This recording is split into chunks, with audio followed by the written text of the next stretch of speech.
ओम नमो भगवते वासुदेवाय। श्रीमद्भागवत महापुराण चतुर्थ स्कंद अध्याय 31। प्रचेताओं को श्री नारद जी का उपदेश और उनका परम पद लाभ। श्री मैत्रेय जी कहते हैं, विदुर जी, 10 लाख वर्ष बीत जाने पर जब प्रचेताओं को विवेक हुआ तब उन्हें भगवान के वाक्यों की याद आई और वे अपनी भार्या मारिसा को पुत्र के पास छोड़कर तुरंत घर से निकल पड़े।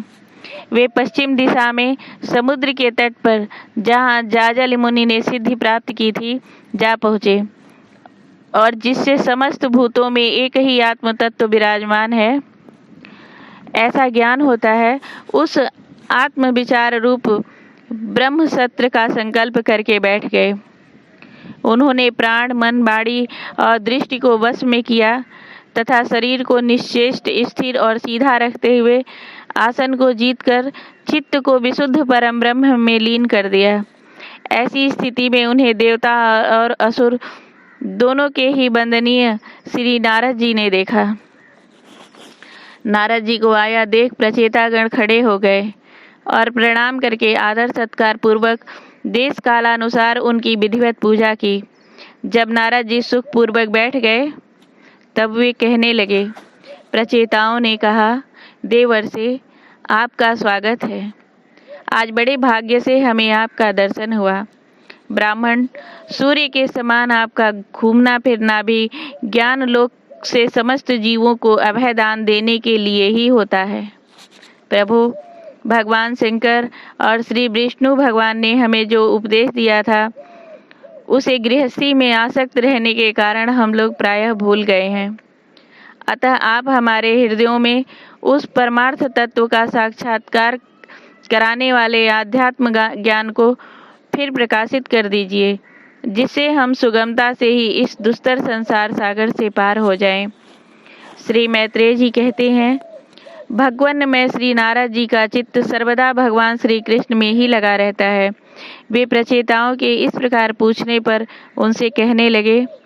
श्री नारद जी ने कहा, राजाओं, इस लोक में मनुष्य का वही जन्म, वही कर्म, वही आयु, वही मन और वही वाणी सफल है जिसके द्वारा सर्वात्मा सर्वेश्वर श्री हरि का सेवन किया जाता है। जिनके द्वारा अपने स्वरूप का साक्षात्कार कराने वाले श्री हरि को प्राप्त न किया जाए, उन माता पिता की पवित्रता से, यज्ञोपवीत संस्कार से एवं यज्ञ दीक्षा से प्राप्त होने वाले उन 3 प्रकार के श्रेष्ठ जन्मों में वेदोक्त कर्मों से, देवताओं के समान दीर्घायु से, शास्त्र ज्ञान से, तप से, वाणी की चतुराई से, अनेक प्रकार की बातें याद रखने की शक्ति से, तीव्र बुद्धि से, बल से, इंद्रियों की पटुता से, योग से, सांख्य, आत्मानात्म विवेक से, संन्यास और वेदाध्ययन से तथा व्रत वैराग्य आदि अन्य कारणों से भी पुरुष का क्या लाभ है। वास्तव में समस्त कल्याणों की अवधि आत्मा ही है और आत्मज्ञान प्रदान करने वाले श्री हरि ही संपूर्ण प्राणियों की प्रिय आत्मा है। जिस प्रकार वृक्ष की जड़ सींचने से उसका तना, शाखा, उपशाखा आदि सभी का पोषण हो जाता है और जैसे भोजन द्वारा प्राणों को तृप्त करने से समस्त इंद्रियां पुष्ट होती हैं, उसी प्रकार श्री भगवान की पूजा ही सबकी पूजा है। जिस प्रकार वर्षा काल में जल सूर्य के ताप से उत्पन्न होता है और ग्रीष्म ऋतु में उसी की किरणों में पुनः प्रवेश कर जाता है, तथा जैसे समस्त चराचर भूत पृथ्वी से उत्पन्न होते हैं और फिर उसी में मिल जाते हैं, उसी प्रकार चेतनात्मक यह समस्त प्रपंच श्री हरि से ही उत्पन्न होता है और उन्हीं में लीन हो जाता है। वस्तुतः यह विश्व आत्मा श्री भगवान का वह शास्त्र प्रसिद्ध सर्वोपाधि रहित स्वरूप ही है। जैसे सूर्य की प्रभा उससे भिन्न नहीं होती, उसी प्रकार कभी कभी गंधर्व नगर के समान स्फुरित होने वाला यह जगत भगवान से भिन्न नहीं है। तथा जैसे जागृत अवस्था में इंद्रियां क्रियाशील रहती हैं किंतु सुषुप्ति में उनकी शक्तियां लीन हो जाती हैं, उसी प्रकार यह जगत सर्ग काल में भगवान से प्रकट हो जाता है और कल्पांत होने पर उन्हीं में लीन हो जाता है। स्वरूपतः तो भगवान में द्रव्य, क्रिया, ज्ञान रूपी त्रिविध अहंकार के कार्यों की तथा उनके निमित्त से होने वाले भेद भ्रम की सत्ता है ही नहीं। नृपतिगण जैसे बादल, अंधकार और प्रकाश ये क्रमशः आकाश से प्रकट होते हैं और उसी में लीन हो जाते हैं, किंतु आकाश इनमें लिप्त नहीं होता। उसी प्रकार ये सत्व, रज और तमोमयी शक्तियाँ कभी परम ब्रह्म से उत्पन्न होती हैं और कभी उसी में लीन हो जाती हैं। इसी प्रकार इनका प्रवाह चलता रहता है, किंतु इससे आकाश के समान असंग परमात्मा में कोई विकार नहीं होता। अतः तुम ब्रह्म आदि समस्त लोकपालों के अधीश्वर श्री हरि अपने से अभिन्न मानते हुए भजो, क्योंकि वे ही समस्त देहधारियों के एकमात्र आत्मा हैं। वे ही जगत के निमित्त कारण, काल, उपादान कारण, प्रधान और नियंता पुरुषोत्तम है तथा अपनी काल शक्ति से ही वे इन गुणों के प्रवाह रूप प्रपंच का संहार कर देते हैं। वे भक्त वत्सल भगवान समस्त जीवों पर दया करने से, जो कुछ मिल जाए उसी में संतुष्ट रहने से और समस्त इंद्रियों को विषयों से निवृत्त करके शांत करने से शीघ्र ही प्रसन्न हो जाते हैं।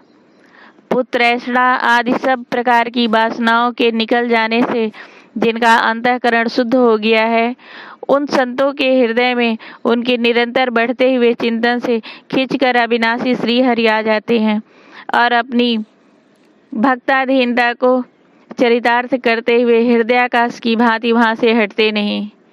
भगवान तो अपने को भगवान को ही सर्वस्व मानने वाले निर्धन पुरुषों पर ही प्रेम करते हैं, क्योंकि वे परम रसज्ञ हैं। उन अकिंचनों की अन्यान्य श्रद्धा अहेतु की भक्ति में कितना माधुर्य होता है, इसे प्रभु अच्छी तरह जानते हैं। जो लोग अपने शास्त्र ज्ञान, धन, कुल और कर्मों के मद से उन्मत्त होकर ऐसे निष्किंचन साधुजनों का तिरस्कार करते हैं, उन दुर्बुद्धियों की पूजा तो प्रभु स्वीकार ही नहीं करते। भगवान स्वरूपानंद से ही परिपूर्ण हैं। उन्हें निरंतर अपनी सेवा में रहने वाली लक्ष्मी जी तथा उनकी इच्छा करने वाले नरपति और देवताओं की भी कोई परवाह नहीं है। इतने पर भी वे अपने भक्तों के तो अधीन ही रहते हैं। अहो, ऐसे करुणा सागर श्री हरि को कोई भी कृतज्ञ पुरुष थोड़ी देर के लिए भी कैसे छोड़ सकता है। श्री मैत्रेय जी कहते हैं, विदुर जी, भगवान नारद ने प्रचेताओं को इस उपदेश के साथ साथ और भी बहुत सी भगवत संबंधी बातें सुनाई। इसके पश्चात वे ब्रह्मलोक को चले गए। प्रचेतागण भी उनके मुख से संपूर्ण जगत के पाप रूपी मल को दूर करने वाले भगवत चरित्र को सुनकर भगवान के चरण कमलों का ही चिंतन करने लगे और अंत में भगवत धाम को प्राप्त हुए। इस प्रकार आपने जो मुझसे श्री नारद जी और प्रचेताओं के भगवत कथा संबंधी संवाद के विषय में पूछा था, वह मैंने आपको सुना दिया। श्री सुखदेव जी कहते हैं, राजन, यहाँ तक स्वयंभू मनु के पुत्र उत्तानपाद के वंश का वर्णन हुआ। अब प्रियव्रत के वंश का वर्णन भी सुनो। अब प्रियव्रत के वंश का विवरण भी सुनो। राजा प्रियव्रत ने श्री नारद जी से आत्मज्ञान का उपदेश पाकर भी राज्य भोग किया था तथा अंत में इस संपूर्ण पृथ्वी को अपने पुत्रों में बांटकर वे भगवान के परम धाम को प्राप्त हुए थे। राजन, इधर मैत्रेय जी के मुख से यह भगवत गुणानुवाद युक्त पवित्र कथा सुनकर विदुर जी प्रेम मग्न हो गए। भक्ति भाव का उद्रेक होने से उनके नेत्रों से पवित्र आंसुओं की धारा बहने लगी तथा उन्होंने हृदय में भगवत चरणों का स्मरण करते हुए अपना मस्तक मुनिवर मैत्रेय जी के चरणों पर रख दिया।